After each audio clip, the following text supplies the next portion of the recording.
Виктория, ты в эфирном пространстве. Да, Что ты видишь? я вижу какую-то энергию разноцветную, как будто бы вот так из сектора магии, из сектора интерферентов такой шлейф. Сначала прозрачный, а потом так крутится как-то. И как будто разноцветные лоскутики такие туда уходит вглубь. Считывается как карусель сознания. Мгм. Демографическая инъекция.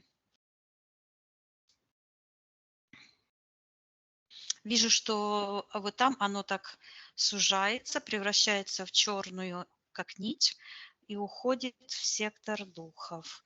Там находится как будто бы болванка такая, как бочка, но только не бочка, а такое цельное, тяжелое, черная штуковина. И в секторе магии кто-то есть. Ах, Хорошо, Так, Виктория. Отсоединись от всех отсоединяюсь. и всего. Мгм. Мгм. На счет 3 найди в эфирном пространстве эфирное тело Ольги. Оля. 1, 2, 3. И я ее вижу. Она стоит, и у нее вот этот, как рукав, как будто бы на правой руке, вот как из ткани этой разноцветной. А на руке она вот так мне протягивает, и здесь на руке показывает вот эту же конструкцию, которую я увидела.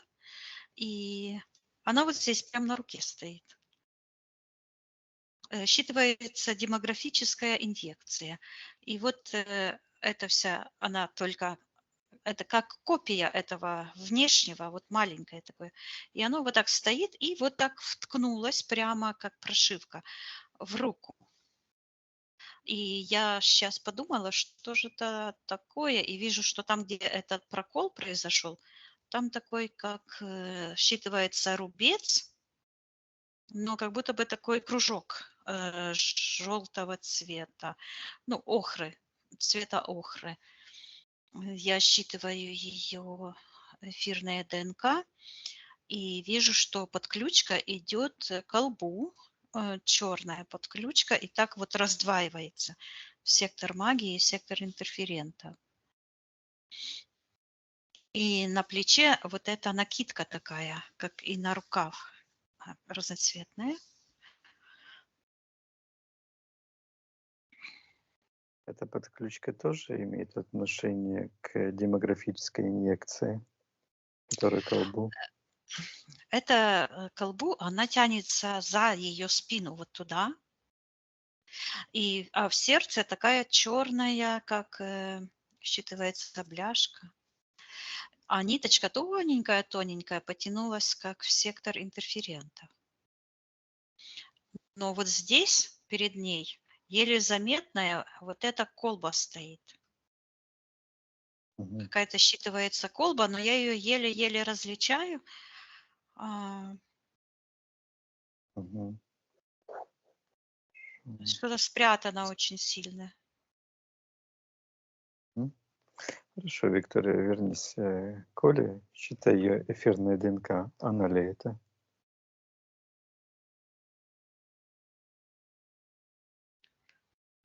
А в этот момент я вижу, как трафарет такой, информационный двойник, как будто бы лежит в секторе интерферентов и вдруг начал вставать.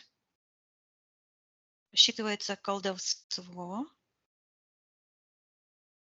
Мгм. магия, да, воздействие. Сейчас это замораживает, то есть на ней действительно какое-то колдовство. Я это Мгм. замораживаю, и вот так как-то стукнуло по сектору магии. Окей. Так, И сейчас я ее считываю, эфирная ДНК.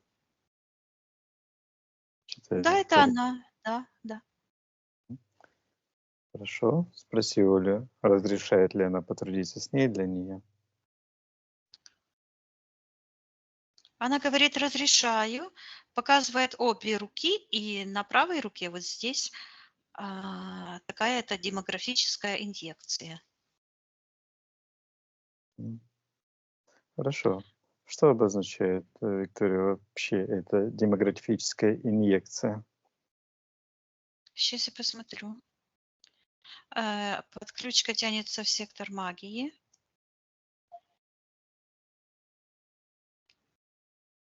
Хорошо. Давай посмотрим, кто в секторе магии находится. Приказываю проявиться согласно физической ДНК, кто находится в секторе магии, связанный с этой демографической инъекцией.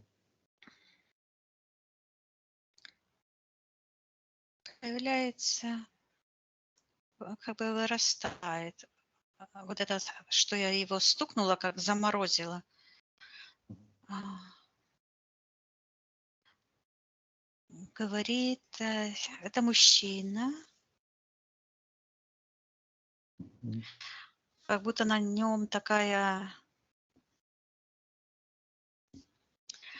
на нем это тоже как будто м, камень такой, а он маленький внутри, считывается как потерянный человек. Сергей, и я вижу, что он смотрит, сидит в каком-то зале Мгм. с Олей и смотрит на нее вот так, как будто бы они вместе сидят. Мгм. И когда он на нее смотрит, то вот здесь, где нос у Оли, такая Переносится? переносится, да.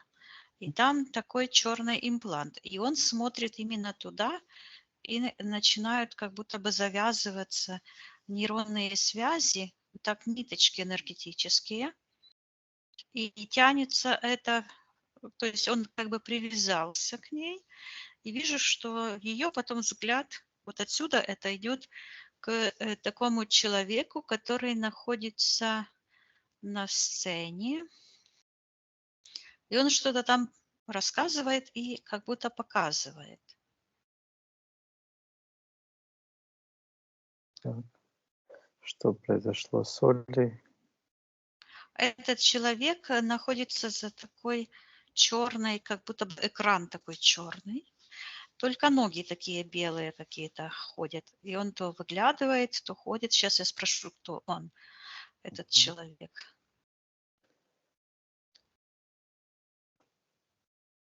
Он говорит, что он рассказывает Оле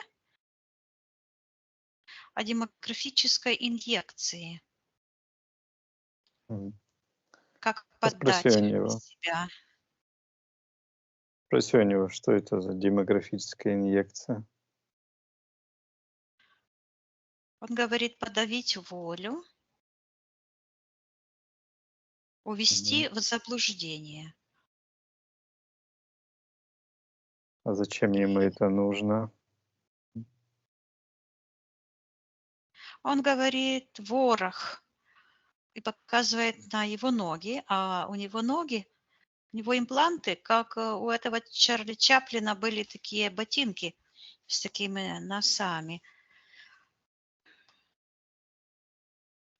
М.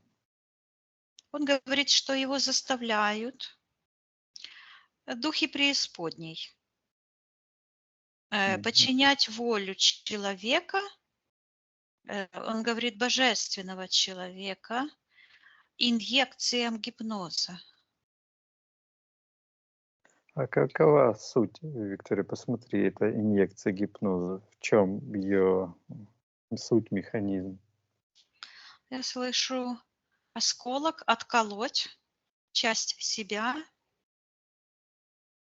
и вижу, как от Оли, как будто бы в этот момент она как будто бы замерзает, как будто бы за, заледенела. Это я слышу часть фантастического сеанса. И осколочек буквально откалывается, и вот ее лицо вижу в этом осколке. Оно такое острое, как скребок. Как-то вот такой, как стеклышко такое. И оно уходит, эта энергия ее в сектор интерферентов, но оно считывается как скребок, которым вот так можно скрести. И я вижу, что связь с ней, то есть она застыла. Да, memory, я слышу, это память, замороженная часть памяти в этом моменте, это контракт на подчинение себя, я слышу Люциферу, потому что вот это, и это считывается как диагностика себя. Стоп, а что это он так орет? Сергей начал орать, я его еще больше заморозила. Мгм. Он на меня орет, что я его тайну разгадала. И я ему приказываю замолчать. Мгм. И связала его, и это как будто бы кляп во рту у него образовался. И я сейчас вижу, что вот этот скребок, он вот как будто бы, знаешь, как лопаткой соскребает такую темную, черную энергию, и считывается раскопать себя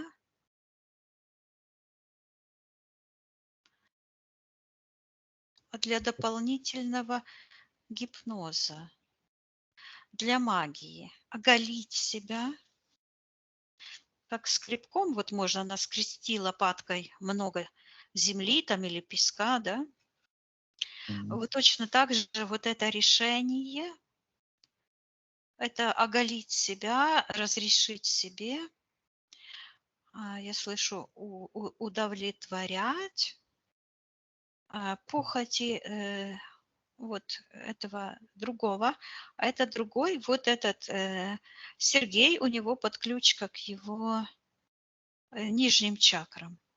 И он управляемый, такая волна идет. Откачивается его энергия, вижу, Так, что что ты видишь? это считывается как гипнотический сеанс. Я не знаю, стоит ли нам на него смотреть. Вот. Давай Сейчас я лучше посмотрим. посмотрю, что с этой частью потерянной. М. Сейчас я поговорю с Олей. Вот я возвращаюсь, повернулась. Да. Я стояла как будто бы в этом зале за ними вдвоем. А сейчас я смотрю на нее перед лицом, и она такая, как замороженная в этой ситуации, как такой во льду, как будто бы. И у нее вот такое на лбу, вот здесь черная подключка. Идет как прошивка к нему, а потом уже в сектор интерферентов. Мгм. Что это за подключка? Что это там за имплант или что это за Я энергия? слышу гипнотический приказ. Я вижу, что буквально в лоб как будто бы идет импульс, информационный приказ считывается, давление. И опять слышу memory, то есть память. Я слышу гипнотическая память. Мгм. Хорошо, Виктор, давай посмотрим этот контракт, который Оля заключила. Я Вот приказываю, она опять, да, говори. кто стороны контракта, приказываю им всем проявить согласно их эфирных ДНК, стать по старшинству, приказываю убрать иллюзии и защиту носителей магии и колдовства, проявить согласно их эфирных ДНК. В секторе интерферентов появляется как спрут, считывается матрица Люцифера. Это его демографическая концепция, утоление жажды смерти, эти как змеи, ноги такие у этого спрута, а посередине как как будто паук, такой рот, и очень противные энергии. Магическая концепция люциферианского царства, система управления человеческим разумом,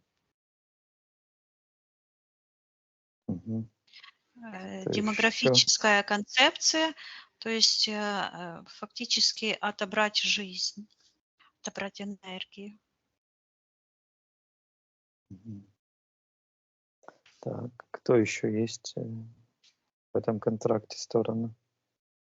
Там ниже этой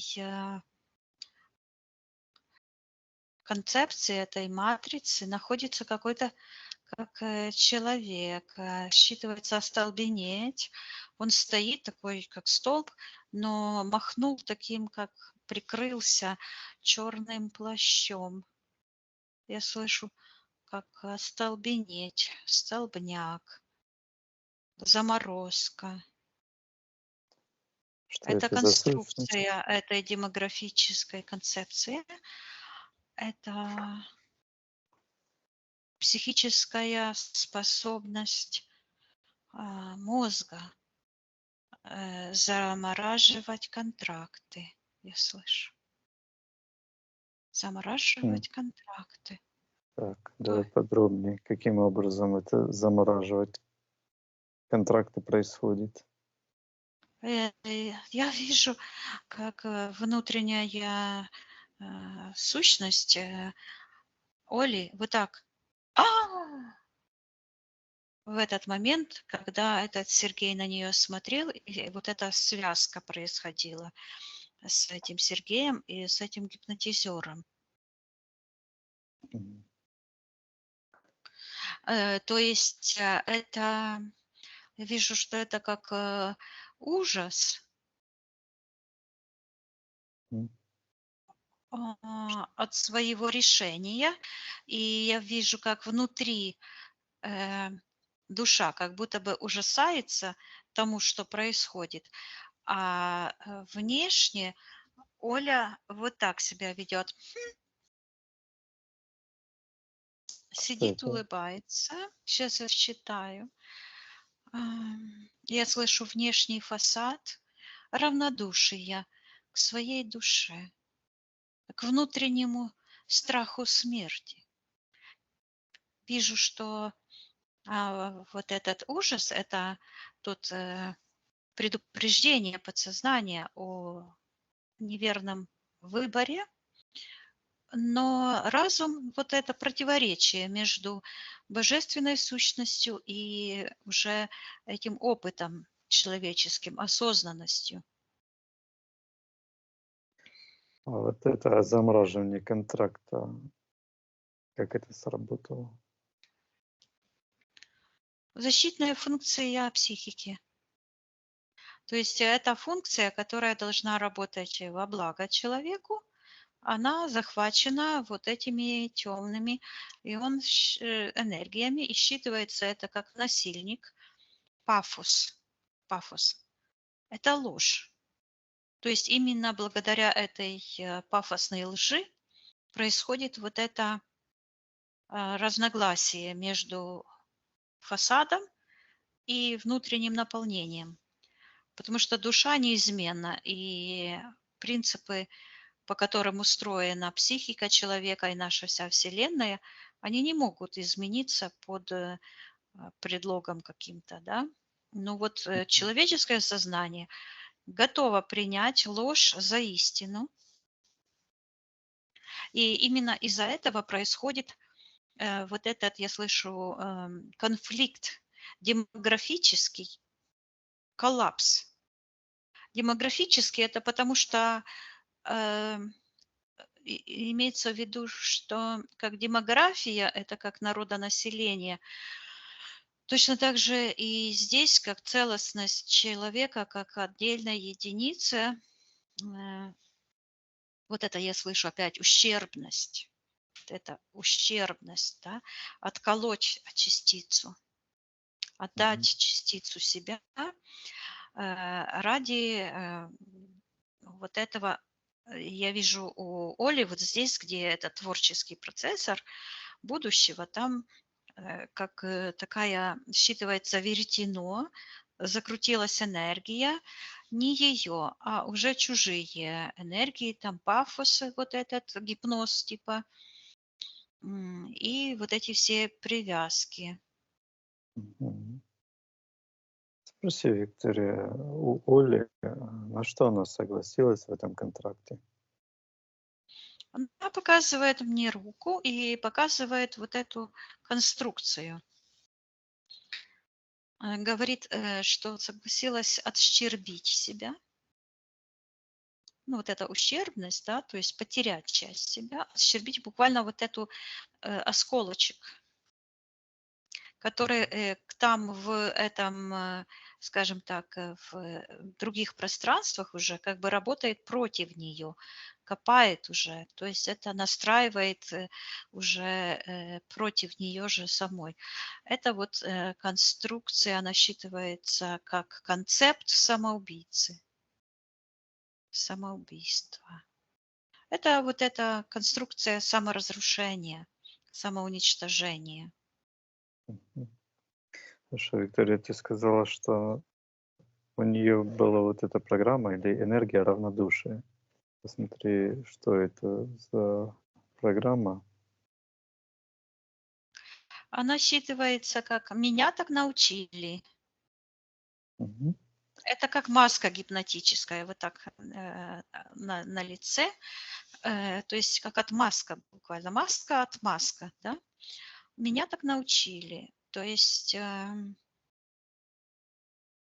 оно так и Давай. считывается, изощренное учение. Посмотри, Виктория, это событие, когда эта маска, вот это появилась впервые у Оли. Я вижу ее малюсеньким ребеночком. Она лежит в кроваточке и ножками вот так дрыгает. А кто-то Мгм. стоит возле нее и на лице, над лицом, вот здесь ну, высоковато вот так, такая, это же маска. И от этой маски тянется, ну, короче, с сектора магии кто-то стоит, Мгм. Что это в секторе и магии? еще Да, подключка в сектор интерферентов такая белая. А в секторе магии сейчас я приказываю отвечать, кто там стоит. приказываю в секторе магии проявить согласно физической ДНК и ответить, кто это такой.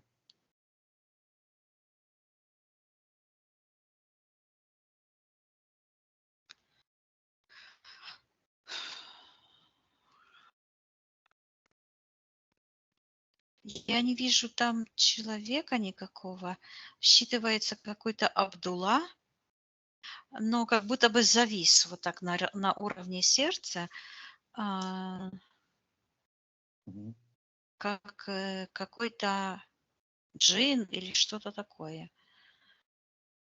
Мгм. Какого-то синего цвета, сине-зеленого цвета.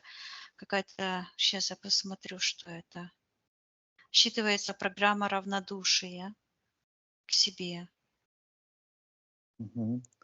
Кто хозяин этой программы равнодушия, кто ее на физике передал Оле, приказывай проявить согласно физической ДНК.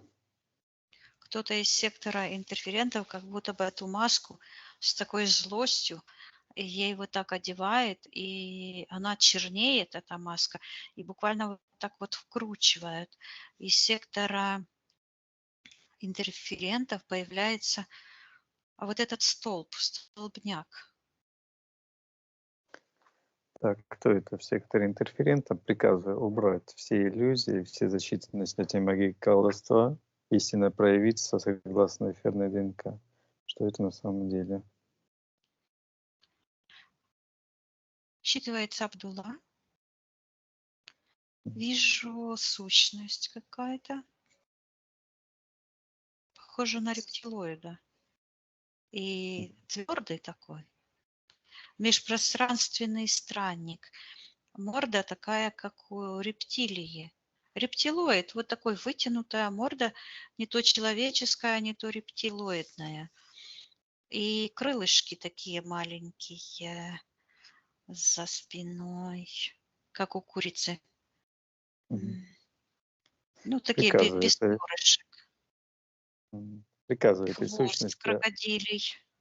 пусть отвечает, кто он такой, приказывай ему называться. Да, это рептилия, рептилия. Он называет себя Абдулла. Я сейчас спрошу, что он делает. Он говорит, это девочка моя. Я вижу, когда он ей на лицо вот так вот это надавливал, то ее часть энергии как-то выскочила, как бы выдавилась. А почему это он считает, что эта девочка его? Он говорит, что она к нему пришла по наследству. М, И я считываю, что это родовая память, генетическая память. И вижу, что там как будто бы хвост такой закрутился. И он берет эту девочку маленькую на руки. Так, и что он сделал в ее пространстве? В этот момент я вижу, что у маленькой Олечки вот так она как заморозилась, как будто бы застыла. И вот так вот, и вот так смотрит, знаешь, такой короткий взгляд, потому что вот буквально здесь она увидела, как эту маску, это зеркало. А, Это так срабатывает вот эти он считывается как колдовской дух из недр памяти, вот эта звериная натура. То есть это вот это программирование рода. Я слышу проступки прошлого.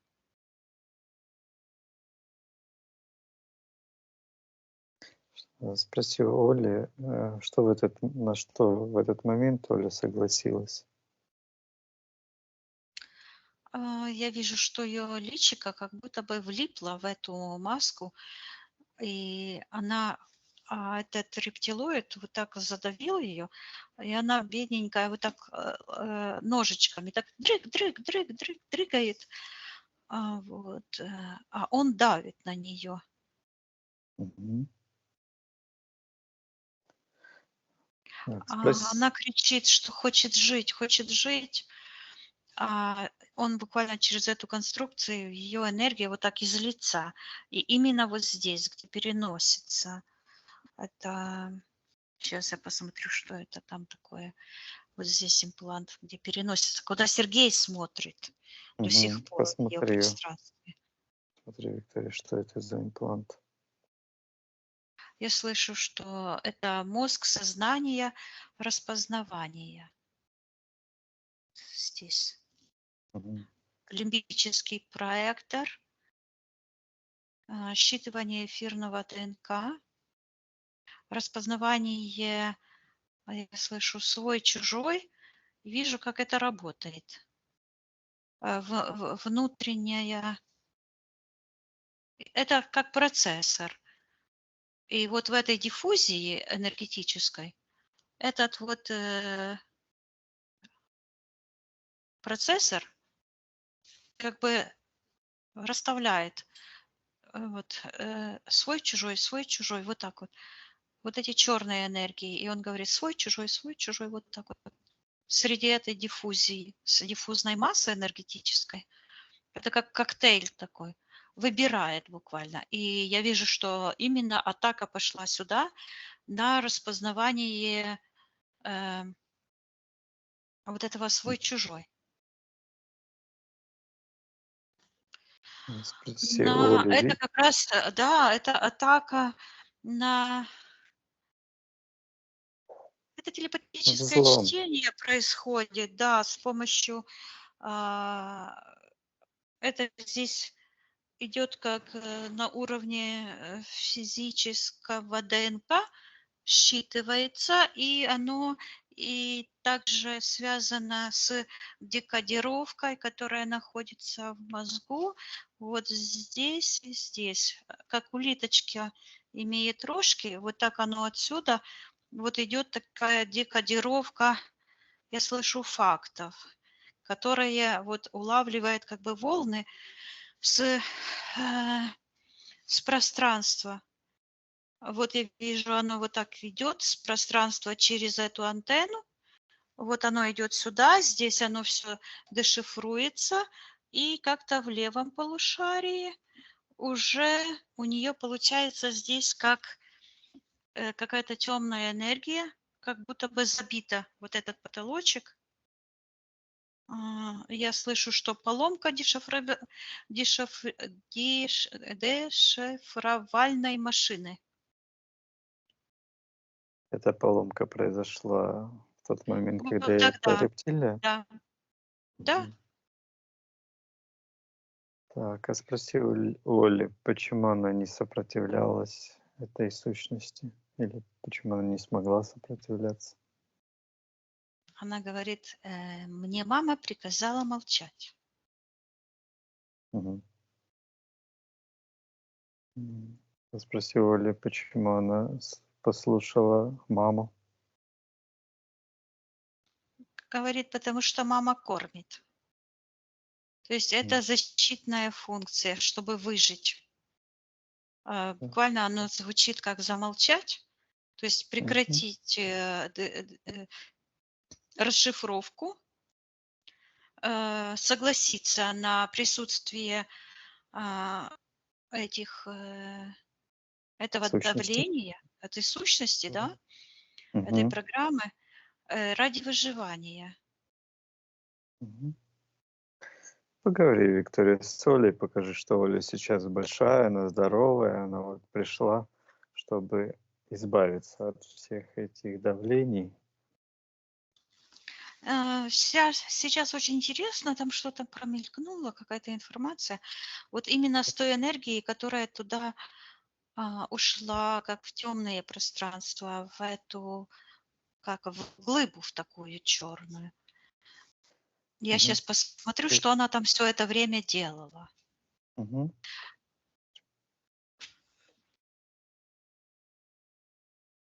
Она говорит, что она вот так находится, как будто бы ее поместили в глубину такого камня, вот часть ее сознания. И она говорит, что она все время там учится выживать.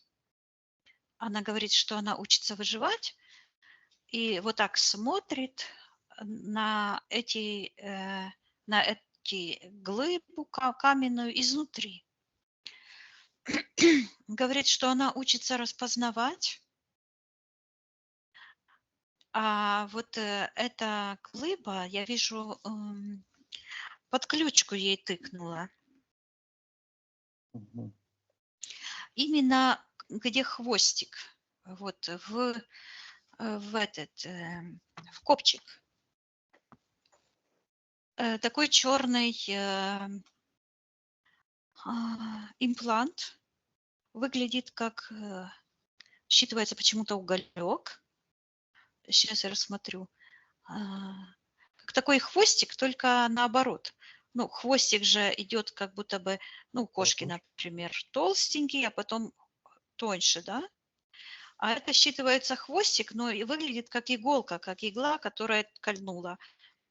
И утолщение идет наоборот вот во Наружу. внешнее, наружу, да. Так, и какова Это суть? считывается как уязвимость. А, Эта энергия, вот вижу вот так вот, сонастройка с колдовским эгрегором, с магическим мышлением. То есть одна и та же волна. Генетическая совместимость с магией. Вот с люциферианским мышлением. Спроси у Оли, сейчас она видит все эти энергии, все эти ситуации, что произошло. Да, она видит, она вот там вот, это ее частица, она всегда была связана с ее божественной душой. И в этот момент она так обернулась и смотрит, и просто вот эти черные, как линзы на глазах, это, я слышу, предупреждение смерти, то есть это тот страх, который заставлял ее не пойти туда, не посмотреть, не разобраться с этим контрактом. И она это осознает, и я вижу, как эти пластины просто черные отодвигаются, и изо рта уходит вот такой, как хвостик, только острием наружу. Вот это мама приказала молчать, вот этот имплант. И она как закричит, она, я вижу, как закричала и начинает и ножками, и ручками там мотать в этой, а мама ее пеленает, и она показывает пальчиком, вот показывает и кричит: «Упырь!» И показывает на материнскую грудь, а у нее как эта пимпочка, да, Мгм. такая черная на груди, на левой. И говорит, что кричит дедушка, и кричит, отказываясь принимать градус какого-то каления, и такая красная, как уголек, с ее вот здесь жертвоприношений сектор. Отсюда такой раскаленный уголек просто вылетает, и она как ангелочек оттуда вылетает.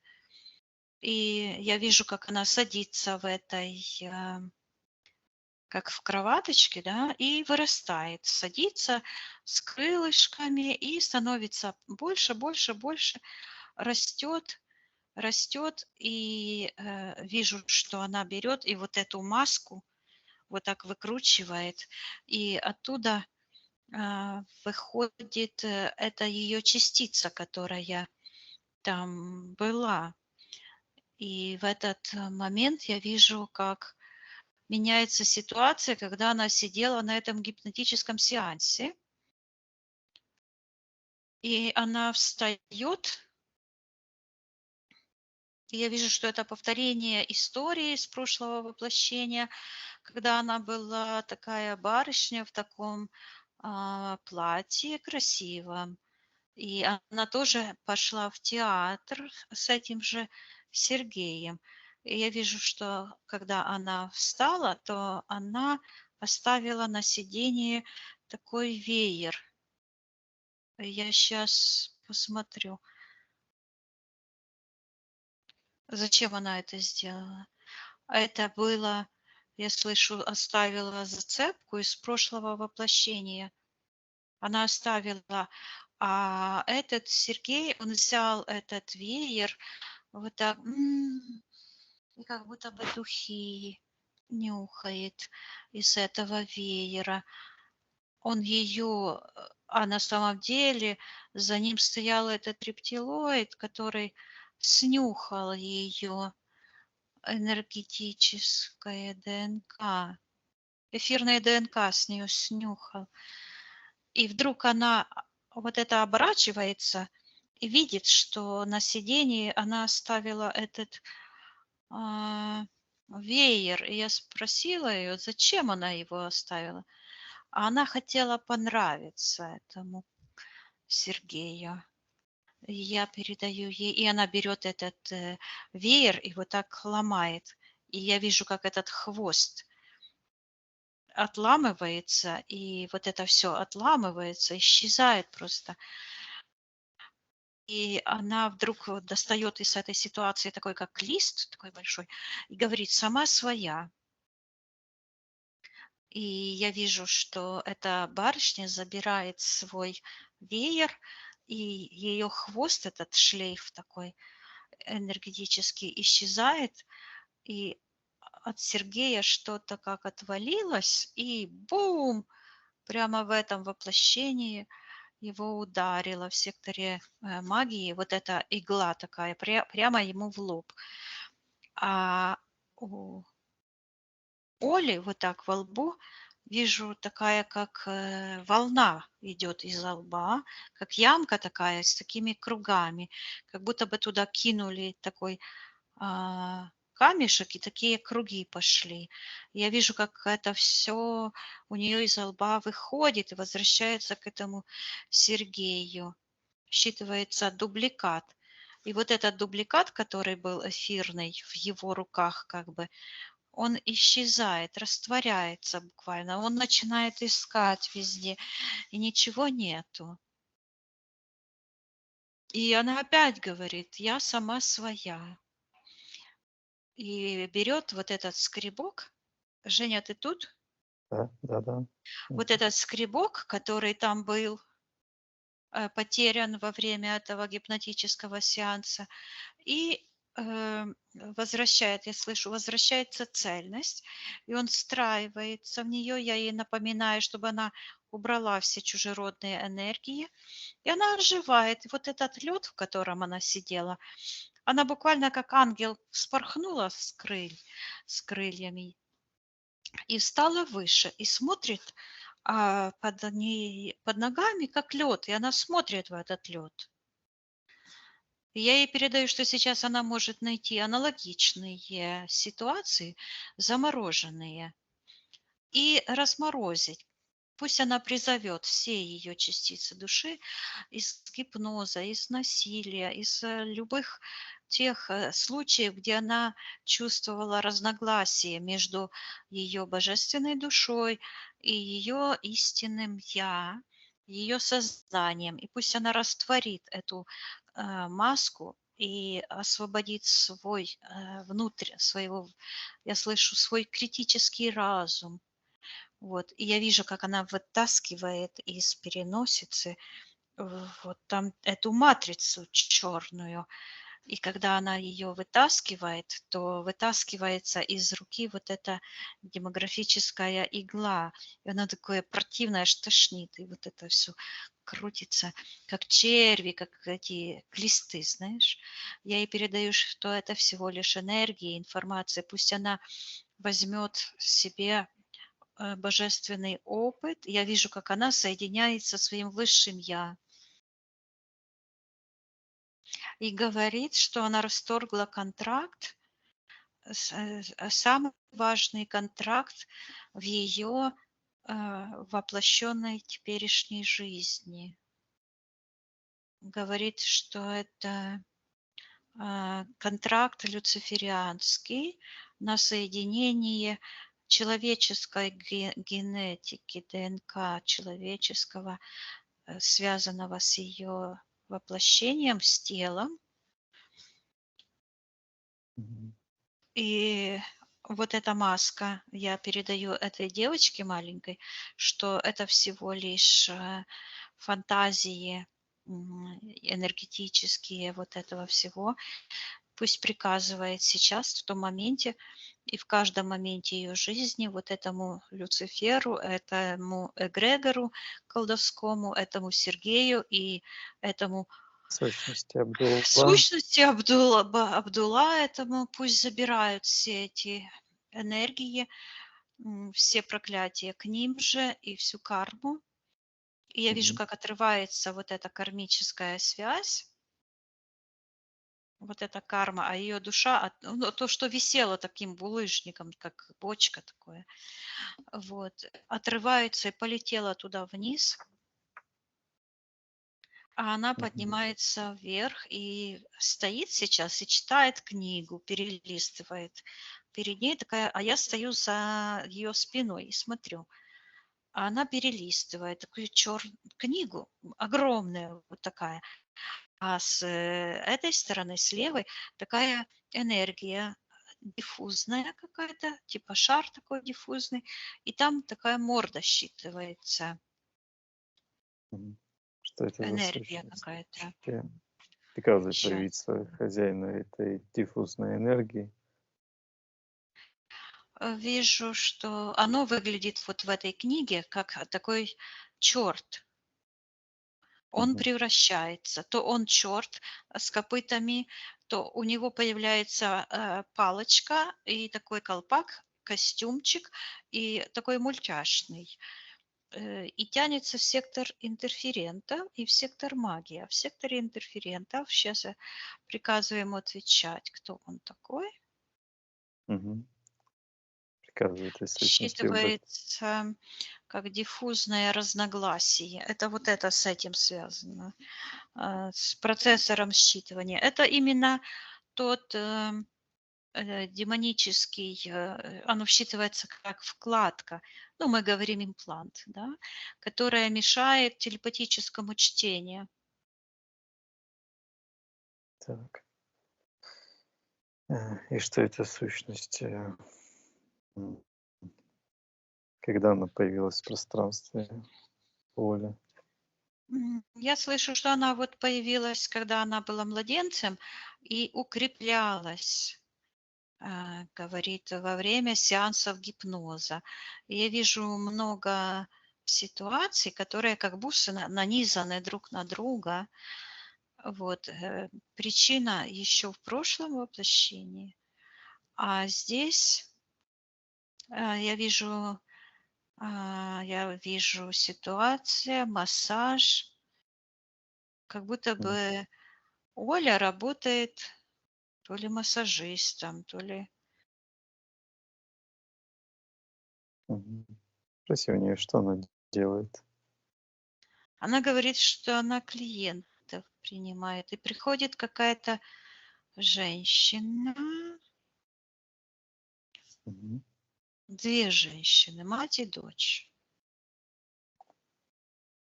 Так. Что произошло в этой ситуации с этими женщинами? Как-то звучит закрыто, то ли на «мы», имя какое-то. И она показывает, эта женщина, Фелис, по-моему. А, ну да, Она показывает да, на какой-то Фелис. портрет. Показывает портрет на стене. И там эта дама, я слышу дама, показывает дама, это вот которая в прошлом воплощении оставила этот веер в этом. Союз четырех, я слышу. Мгм. Так. И что она показывает, эта дама? Что происходит между ними? Я вижу, они какой-то делают преферанс или что.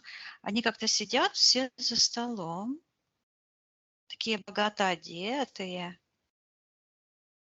и Мгм. как-то руки держат на каком-то шаре черном. И М. руки у них всех почернели. Они вызывают Мгм. Спиритический сеанс. спиритический сеанс, они делают вместе.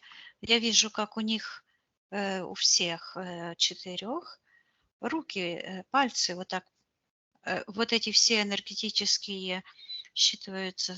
Да, вот сейчас я слышу четко спиритический сеанс.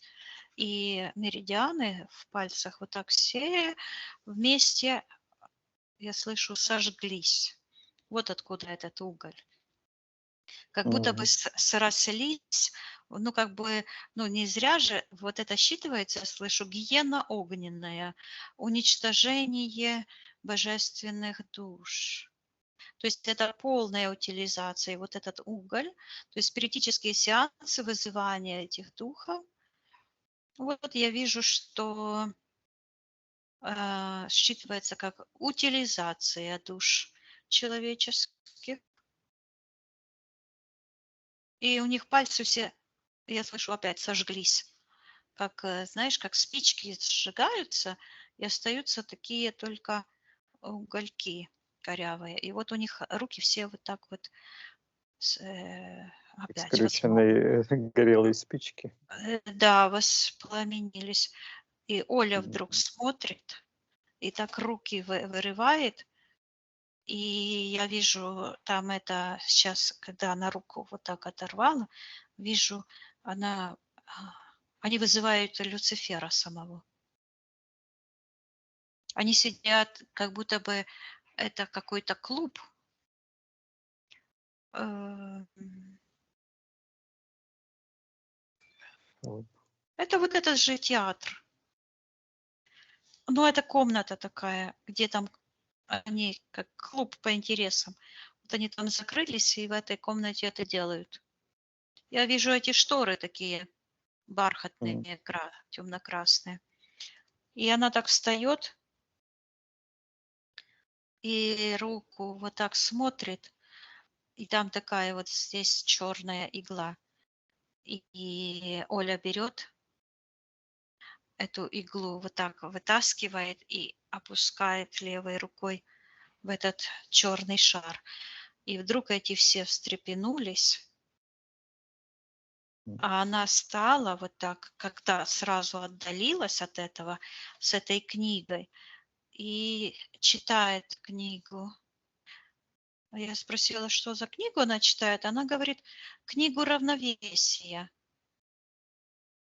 И берет и так раз, и перенеслась как в сектор первотворца, то есть соединилась с своим высшим я, и передает с этой книги вот такие шарики. Говорит, демографическое равновесие. И шарики вот этому Сергею дала, он проглотил, Фелис, и еще то ли Галина. Галина, по-моему, звучит. Может, Галина. Вот этим людям она дала. И это, которая считывается как Галина, она самая черная, считывается упоротая. Мгм. Вот, как уголь такой горелый. Я сейчас посмотрю. Это она пригласила на спиритический сеанс вызывание Люцифера. И вдруг этот Сергей, когда информацию эту получил от Оли, он вот так как испугался, встрепенулся, как ожил. И я вижу, он вылетает в секторе магии, он с сектора магии улетает, как ангел. Хорошо. И берет книжечку, это Фелис, а это, которая Галина, постоянно у нее имена меняются. То Мария, то Галина. Она прячется, Мгм. чтобы, я Понятно. слышу, чтобы не ожить. Стефани, по-моему, еще там какая-то Но я была. Стефани не слышу, я то, что слышу, то и говорю. Хорошо. Так, что Оля хочет в этой ситуации сделать? Сейчас я вижу, что она после этого просто берет, как будто бы из своего шара вот эту черную энергию, она как стекло такая черная, просто отодвигает и левой рукой вытаскивает коготь какой-то. Мгм. Что Коготь это она вытащила. вытащила? И я вижу, что это Мгм. куриная лапа с когтем, и она вот так вот стоит, вот как в секторе магии. И сейчас я посмотрю, что это. Вот я вижу ее, Мгм. Олю вижу, вот как сейчас она выглядит. Эм, Считывается проклятие рода. А что означает? Я сейчас спрошу ее, что это она делает и что это за куриная лапа. Спроси Викторию, у нее что она делает. Она показывает, что эта куриная лапа, вот как куры гребут, Мгм. они любят Разгребает. Мгм. разгребать все, ищут там что-то, да. И вот я вижу, как эта метафора, как эта лапа гребет. И у этой лапы один коготь, другой, иначе, другой. И она говорит, что это ее. И показывает, что вот этот лоскутик, который от нее отвалился тогда, кусочек. Да, я говорила, как такая лопатка. Она Да. говорит, что это ее ответственность. Мгм. Говорит, за пришедшее поколение. Я ей передаю, что она может отменить любое соприкосновение с магией во всех родах, передать информацию очищения, отодвинуть и вытолкнуть из своего пространства, потому что ее род– это ее родовая память. Пусть она очистит, расторгнет эти контракты все, разорвет, я слышу, маску и освободит весь ее божественный род от проклятия магии. И я вижу, как открывается тот камень, как портал вот этот, где-то маленькая девочка там была. И она так себе смело выходит, такая крошечка малюсенькая, и говорит, ну, я тут все научилась, и идет. И когда она вот идет вот так по отношению к Первотворцу, вот туда, вот в правый верхний угол идет, а за ней тянутся по спине, везде от нее такие ниточки потянулись, сияющие, в этот камень. И в этом считывается родовое древо. И она вот так идет, а эти ниточки, вот так их больше, больше, больше. Сначала они так, знаешь, так смешно выглядело. Она такая крошечка, и такие их там 5 ниточек, а потом больше, больше, больше, больше. И столько много, что она превратилась в такой сияющий шар. И поднимается так легко, вот так вот легко поднимается вверх и говорит, что она расторгла связь, контракт с Люцифером на поглощение ее рода. Мгм. Она говорит, что она познала цену истины.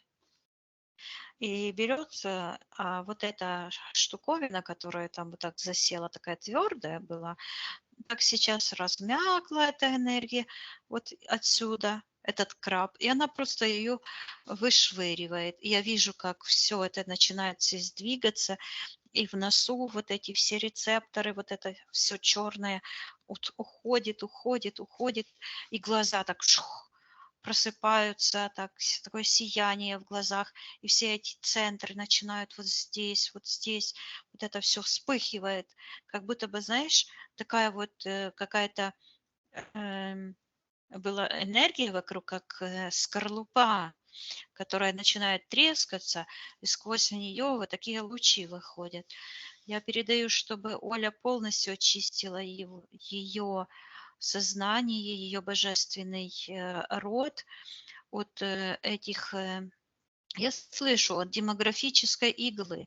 А эта демографическая игла– это смерть. Каждый человек сам выбирает себе, да, каждый сам себе судья. Вот. Но никто не несет ответственности за, я слышу, за магию, за насилие, да. Поэтому каждый человек имеет право освободиться, когда его обманывали, обманным путем втянули в магию. И она вдруг, я вижу опять ее, эту девушку, по-моему, как-то звучит. Сейчас я спрошу. Она бросила вот так опять этот спиритуальный сеанс, и они все смотрят на нее с удивлением. А она вот так берет из себя этих крокодилов, стряхивает. И я вижу, как эта вся ситуация растворяется и уходит. Мгм. А как зовут эту девочку? Не девочка, а эту женщину, которая там была. Женщина. М, Сейчас я спрошу. Все. Ну, почему-то идет тоже 2 имени. Луиза Анастасия. Мгм. Хорошо. Пусть Оля очищает вот эту генетическую память от искажения, от чужеродных воздействий, исцеляет ее эфирное и физическое Да, ДНК. и сейчас я вижу, она вот так, такая барышня в таком красивом платье. Но это платье уже такое белое, сияющее. И она выходит, как будто бы, знаешь, гроб был, только стоял. Мгм. И он выглядит, как будто бы гроб, такие демонические крылья, как будто бы закрылись. Это и есть вот этот магический, спиритический эгрегор. И он так вот открывается, и она просто оттуда выходит, вот в таких перчатках, идет вверх, а в руках что-то она держит черное. Я ей передаю, не хочет ли она эти все черные энергии удалить с ее пространства. И она уходит вот вверх в сектор Первого Творца, вот туда. И я слышу, закрывает двери. Дверь она закрыла, портал изнутри. Мгм. Хорошо. И вдруг как будто бы села в какой-то космический корабль и полетела. И в такое сияющее пространство. А я ее спрашиваю, ну, как в капсулу какую-то села. Что это она? Она говорит, безвременье. О, в эфирном пространстве нет же времени. Тогда я ей говорю, что она может вернуться и проверить всю ее родовую память и очистить весь ее род, который за ее спиной, и весь ее род, который перед ней, передать эту информацию чистоты, гармонии, здоровья и благополучия. Мгм. И вот она поднимается вверх, и я вижу какой-то сияющий, я слышу факел. Но это не факел, но почему-то он так считывается, где переносится, вот так здесь нос, вот такой идет какая-то волна, считывается факел. И я спрашиваю, что это за факел? А она говорит, распознавание истины. Факел, факел это как символ света, да?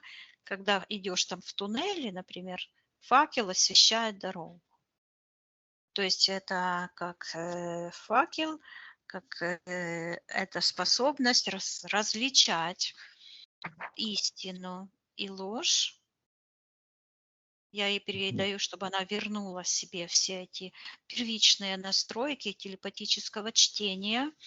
Каждая божественная душа по кону рождения имеет право знать истину и восстановить свою способность различать истину и ложь, различать свой-чужой, обороняться и иметь полную защиту. Мгм. И вдруг она говорит, они украли мою диффузию. Мгм. Сейчас. Где И вот это это диффуз? Что это? Мгм. под этой волной такой какая-то появилась такая, как черное такое пространство с такими какими-то крапинками, крапинки какие-то там внутри, включения есть. Сейчас я посмотрю, что это за Смотри, что диффузия. это за... Я вижу, что эти крапинки, это как шарики такие. Оно Так. считывается как добро, богатство, эксклюзивность, универсальность. То Мгм. есть в этой тьме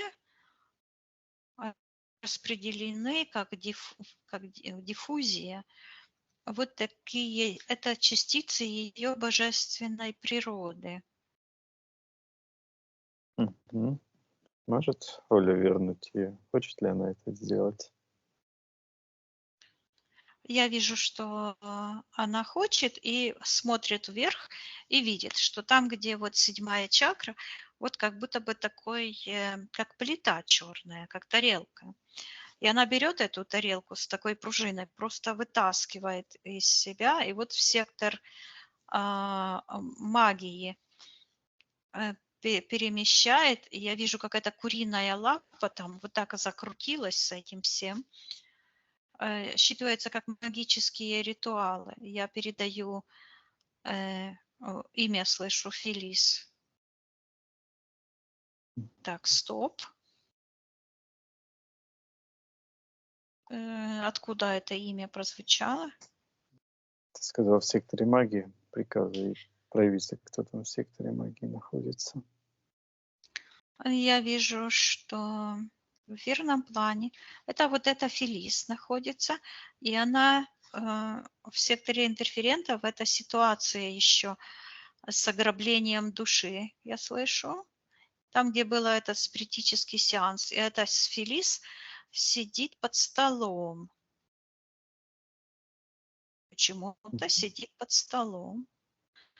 А скатерть такая на столе, как бархатная, опускается, а она под столом сидит. Что она там делает? Спроси у нее. Она говорит, что она прячет ее личину. И говорит, что она не может отдать Ольге ее душу. Говорит, что она ее украла навсегда. Я ей передаю, что она лжет, и приказываю отвечать, что она делает в пространстве Оли. И я вижу, что она берет такую лапу курицы и как будто бы тянет, как будто бы, знаешь, как вспахивают поле этими такими. Бараном. Да, и я вижу, что она вот так этой курице лапой так тянет, а у этой курицы один, вот эта часть Коготь. потеряна. Коготь этот, это вот этот осколок замороженный. Сейчас я замораживаю это все, я ей приказываю замолчать, потому что она лжет. Никто не имеет права лгать и отбирать, и нарушать коны равновесия. Так, я смотрю, там такой лед, этот коготь. В этом лёде вижу такая черная точечка, которая потянула в сектор принятия решений. И такой какая-то черная волна. Сейчас я спрошу. Там вижу Олю. Сейчас Что я это за спрашиваю ситуация? Оли, что это за ситуация. А она вот так показывает сектор магии и говорит, я ему отдала свою душу. И показывает кого-то в секторе магии, который выше этой Фелис находится. Сейчас. Приказывай проявиться ему, кто в секторе магии находится. Кто он такой?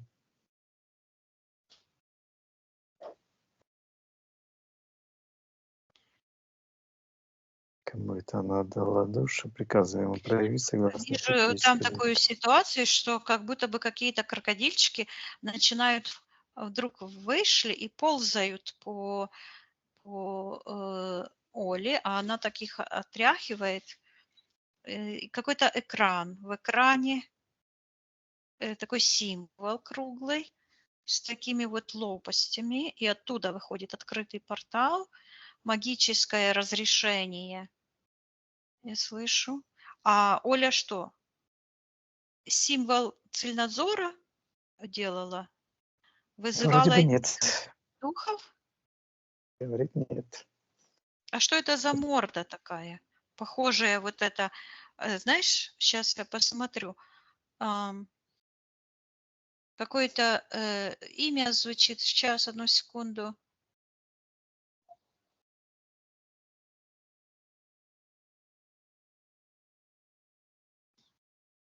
Это как рот.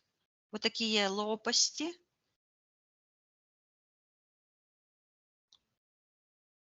Так. Имя. Имя. Какой-то ципер или вампир какой-то. Так, приказывает он вампиру проявиться. То он такой приказываем отвечает. Какой-то мужчина прячется в плаще в черном, высокий. Приказываем брать иллюзии, освещая его. То он такой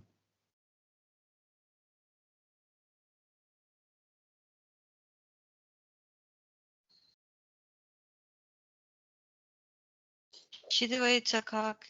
Но я слышу какой-то ципер, по-моему. Вот так как-то звучит. Выглядит как рот у него, как кровь изо рта, мгм, как какой-то как Люцифер, только не Люцифер. А ципер как-то вот так звучит.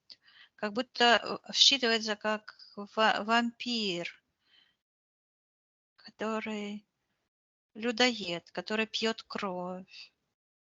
Сейчас я спрошу. Спрашивай у Оли, Это знает ли какой-то... он этого. Это дух, который стоит за спиной этой Филис. Вот она присела и что-то гребет этой лапой. Она колдует. А за ней стоит этот ципер какой-то.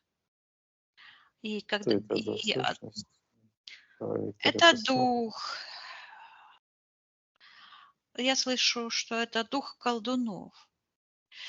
И он имеет вид, вот как у цельнозора, вот такое, вот точно такой же круг, кружок такой и с такими лезвиями, которые вот закручиваются, и у него это как будто бы рот открыт. Вот точно такие же лезвия. И я такие же лезвия видела, когда мы искали этого человека, которого пси-технологиями убили в Ленинграде. Точно такое же, эти лезвия. Это магия. Но оно звучит, ципер постоянно. Что означает этот ципер? Посмотри, что это за название. Я слышу династия, и я вижу, что это когда-то жили такие люди. Он граф Ципер какой-то. Вижу, что он где-то в горах жил, вот его замок. Мгм. Ему девственниц приводили и молодых парней. И этот дух, я слышу человека-оборотня. Это вот стоит за этой Филис. И вот она, сейчас я спрашиваю, что она делает в пространстве Оли. Приказывает, что он делает.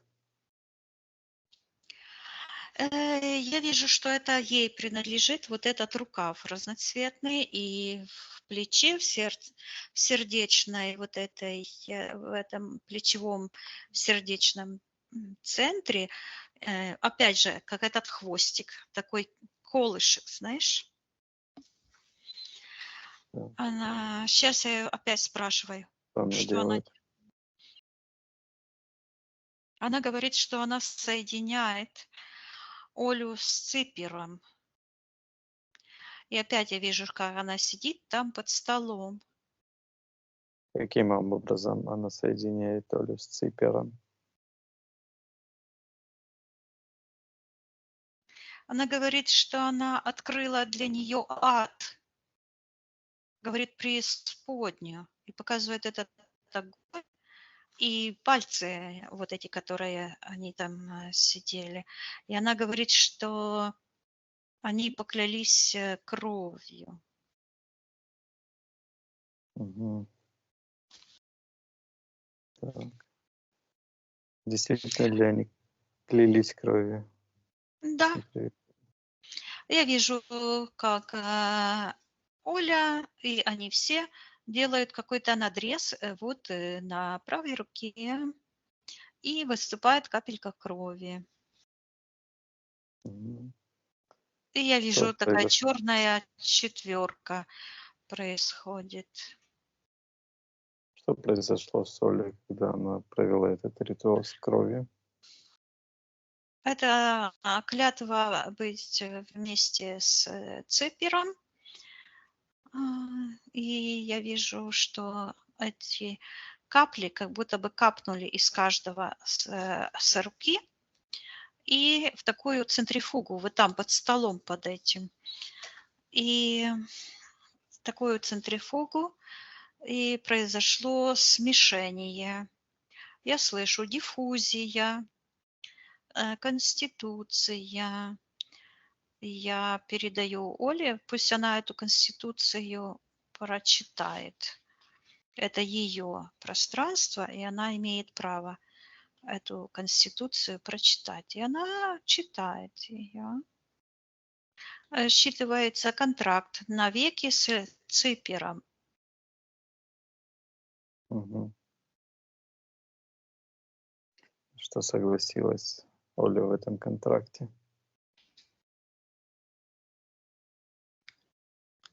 Ну, это как раз и звучит навеки. Но я Оле говорю, что такого не бывает. Каждый контракт имеет начало и конец. Пусть она посмотрит, где этот конец, когда заканчивается этот Контракт.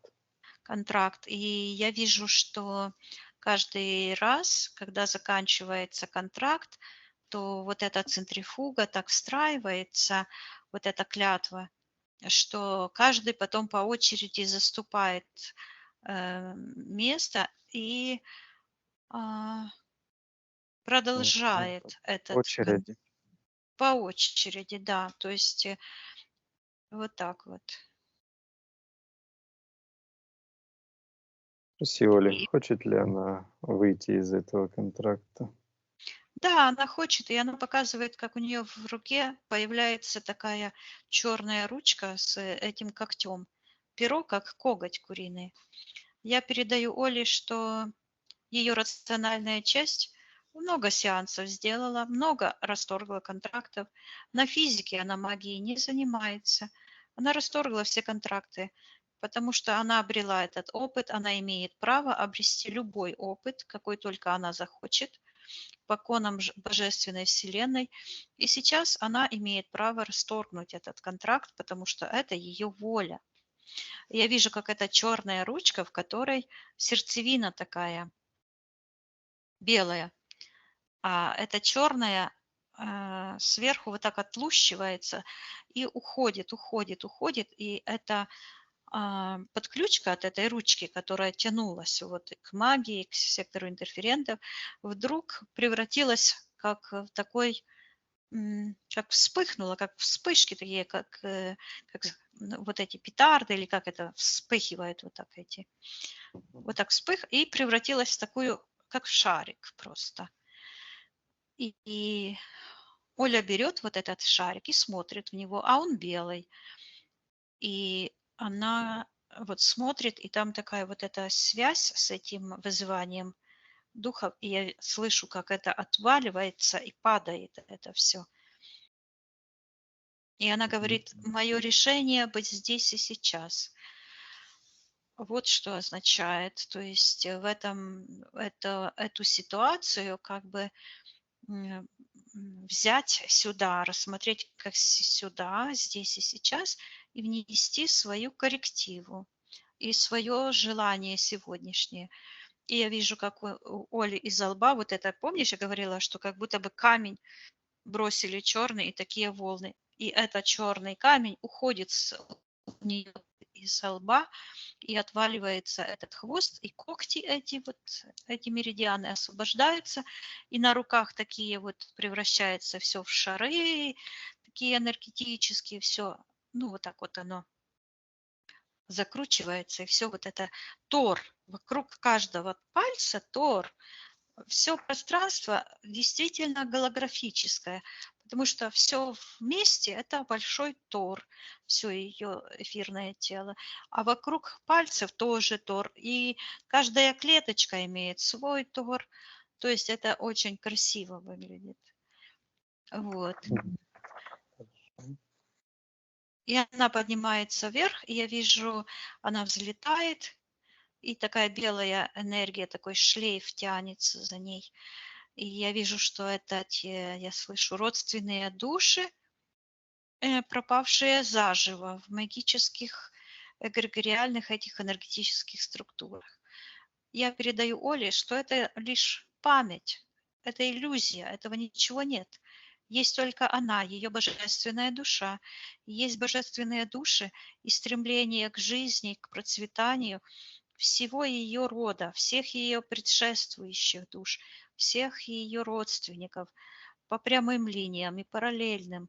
Пусть она передаст, очистит свой род по направлению назад и вперед, и выбирает для себя и своего рода жизнь, гармонию, процветание.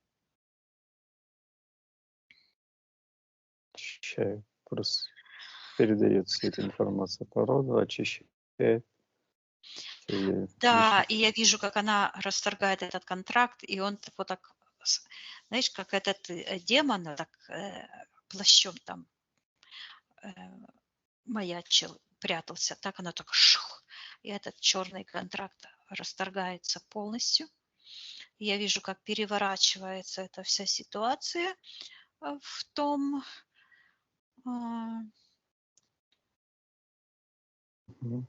это как парк развлечений считывается.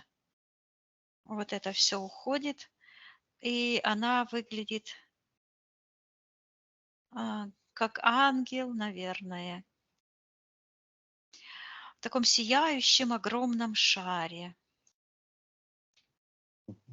Над головой Тор. Я передаю Оле, чтобы она очистила все ее пространство. Это ее воля, ее божественной души, ее миссия. И такая радость, и она радуется, и как будто бы поет такие мелодии.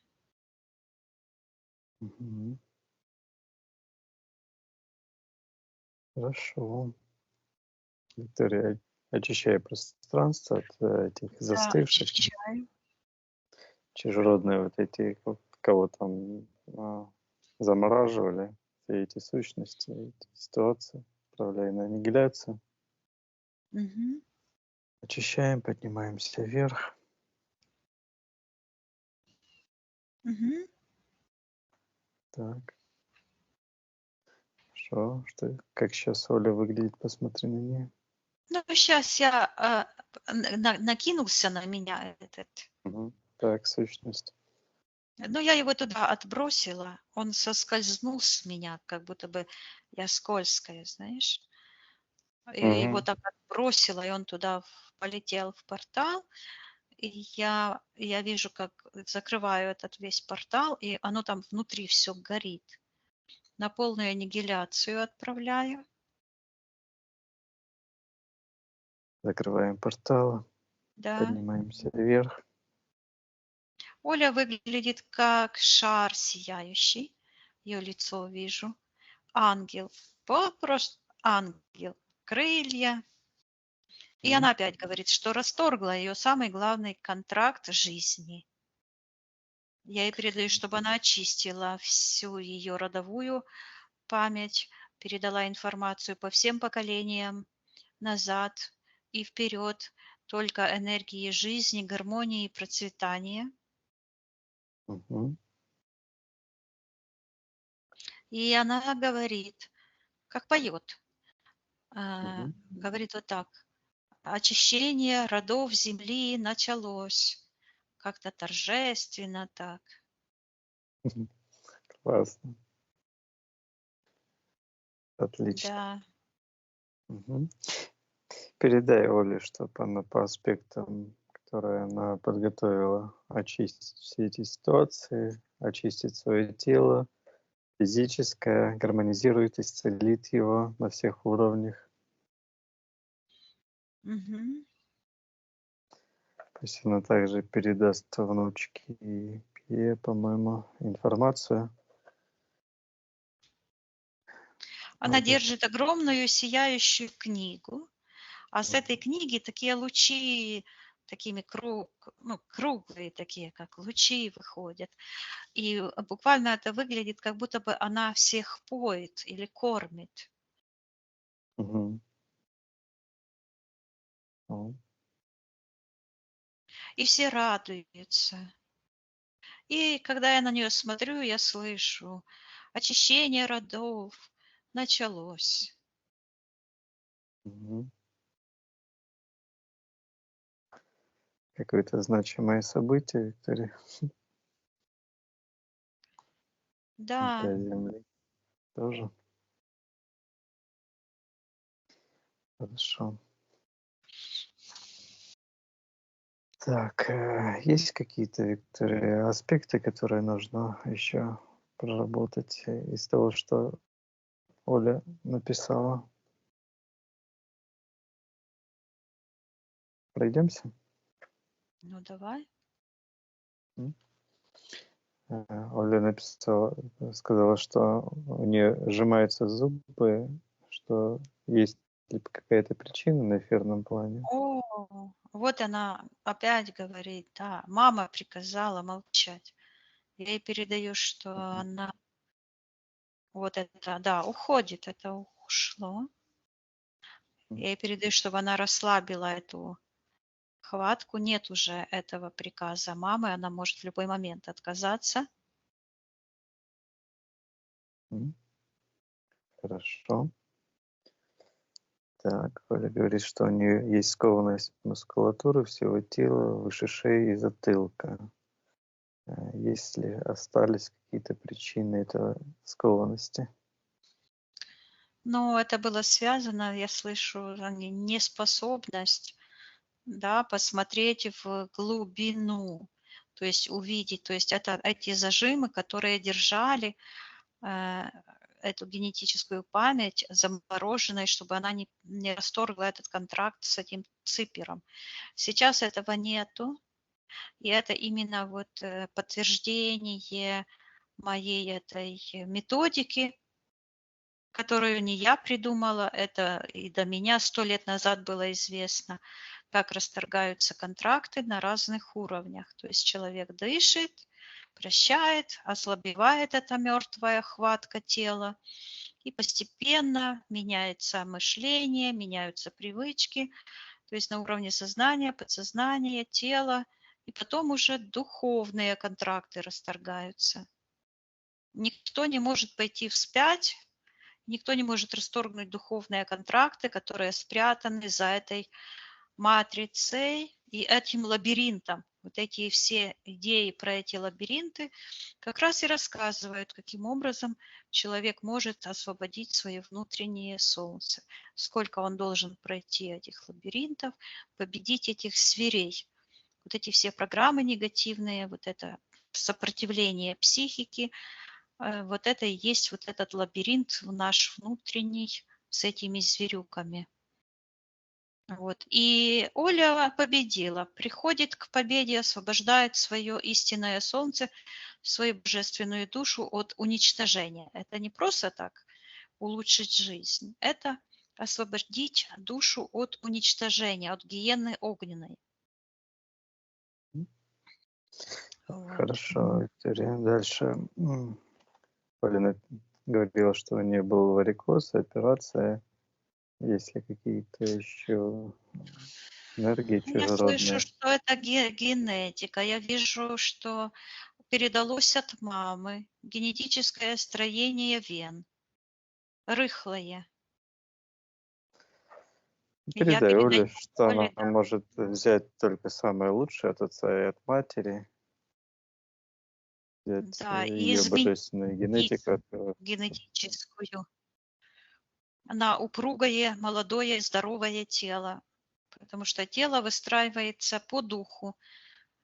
Вот тебе пятое измерение. Пятое измерение – это освобождение духа, которое От освобождается, нашей воли.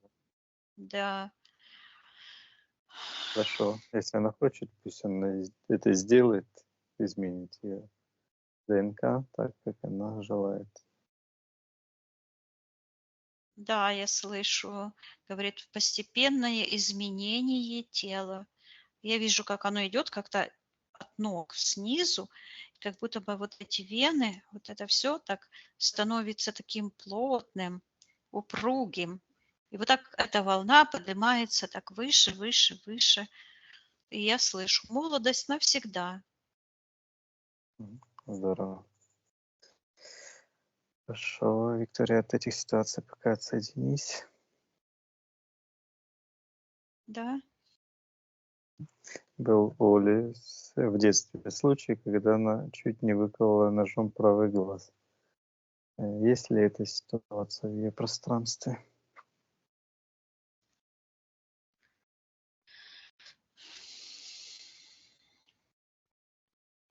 Я вижу, что есть, даже не ситуация, сама энергия осталась. М, Это я слышу направленная агрессия против себя. И вот такая красная, энергия и какая-то рука, как будто бы что-то острое держит.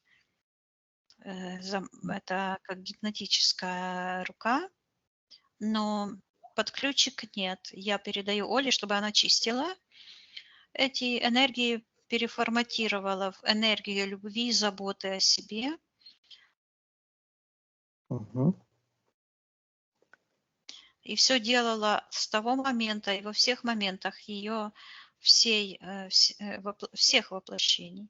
Только то, что приносит ей гармонию, жизнь для нее самой, и для, всей Вселенной. мгм. Ну, Хорошо. буквально рассыпалась эта вся энергия негативная. М, Хорошо, Виктория. Еще ситуация, когда Оля в отпуске на Крите чуть не утонула.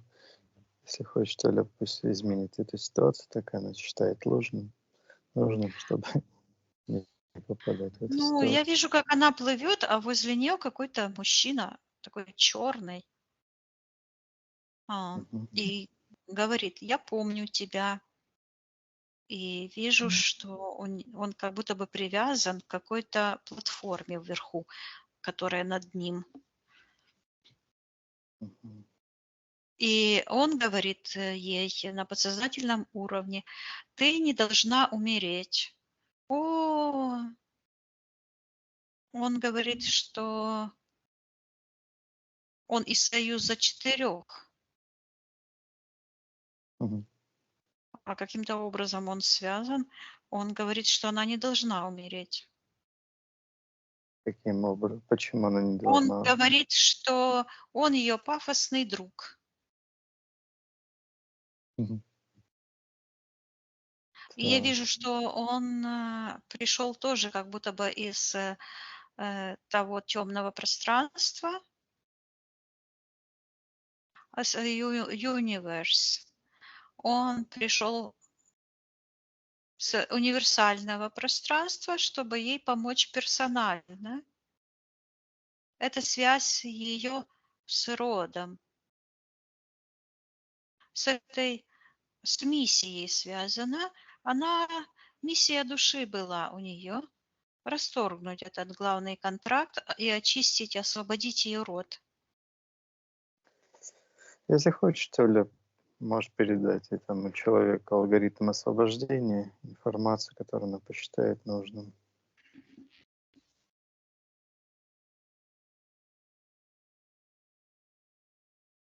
Она передает эту информацию, и я вижу, как он как-то переворачивается, и вот эта темная штука, которая над ним была, как-то перевернулась, он посветлел, стал белый, как ангел, а эта штука отвалилась от него, и он выходит, читает эту информацию, как мужчина, только с крыльями. И идет вот так по направлению к первоисточнику. Мгм. Хорошо. Ну, добро, Виктория, от этой ситуации тогда отсоединись. Мгм. Коля говорила, что она смотрела Кашпировского и хочет отменить это, если еще есть эта ситуация в Энергия пространстве. его есть, я вижу его лицо как маска с такими вот глазами. Они считываются как тупые, дебильные. Вот у них то же самое, вот эти глаза с таким коротким взглядом, то есть зацикленные на определенном. Буквально они считываются как долбящий взгляд, Мгм. черный. И он связан с этим ципером.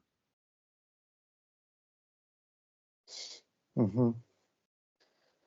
Пусть Оля Этот приказывает этому дух Кашпировскому этого, убрать все да, воздействия.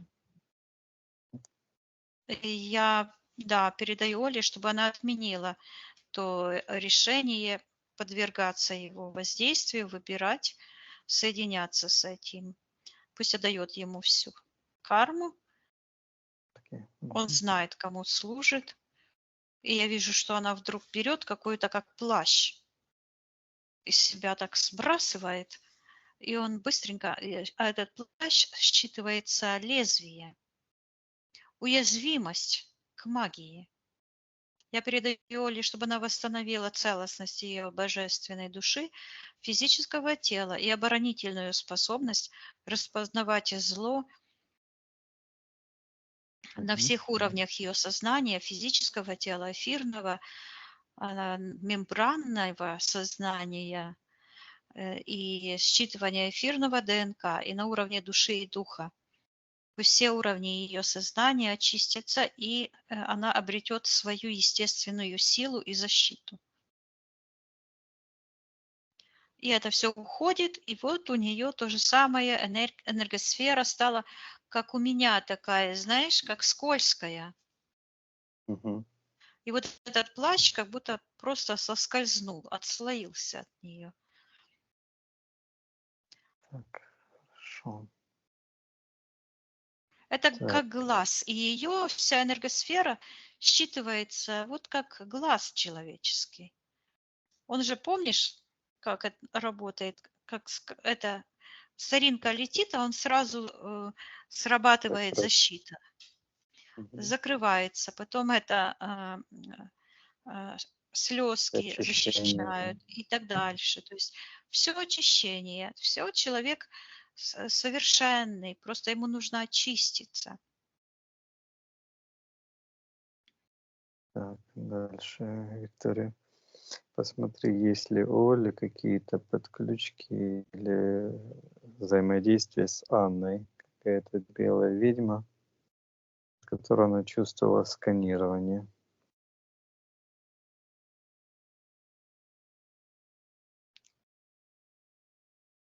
Она говорит, что она восстановила свой глаз.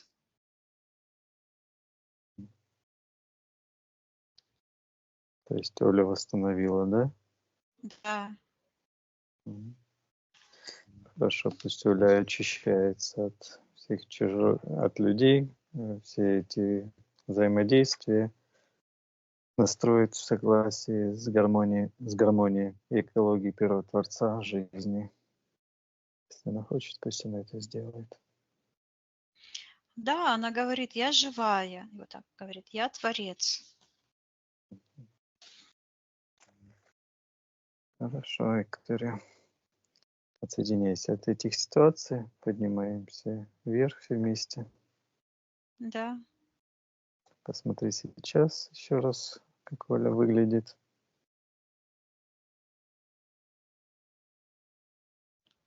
А вот она как соединилась с своим высшим я. Считывается внутренняя гармония, М, равновесие. И считывается такая внутренняя глубокая мудрость, м. спокойная, энергосфера правильной формы. Хорошо. Считывается открытый разум для чтения. Информация, для чтения информации.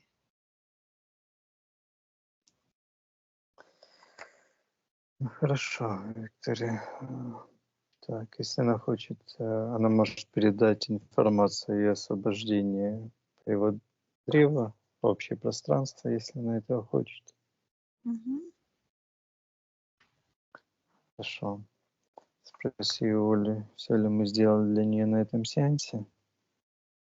Да, она показывает, как эта книга захлопнулась и вылетел этот, как этот лезвие магическое. И она говорит, защита рода. Оля хочет проверить, как ее внучка Пия приняла информацию. Да, она подбежала, взяла эту, как шарик такой. Я же говорила, что она как будто бы тогда кормила всех. Мгм. Ну хорошо, Виктория. Мгм. Тогда спроси еще раз у Оли, все ли мы сделали для нее на этом сеансе. Да, мы друг друга благодарим за руки вот так вот. Вот ты стоишь, я, Оля Хорошо. в Да, своих Виктория. шариках. Мгм. Тогда прощайся с Ольгой. Мгм. Отсоединяйся, Виктория, от всех и всего. Отсоединись от всех и всего. Да, Поднимись максимально вверх. Проверь твое да, личное пространство. все чисто. Хорошо. Наполняемся энергией любви, жизни, гармонии, света. Мгм. Я посчитаю от 1 до 3. Ты выйдешь в физическую реальность, где я с тобой разговариваю, будешь себя чувствовать великолепно.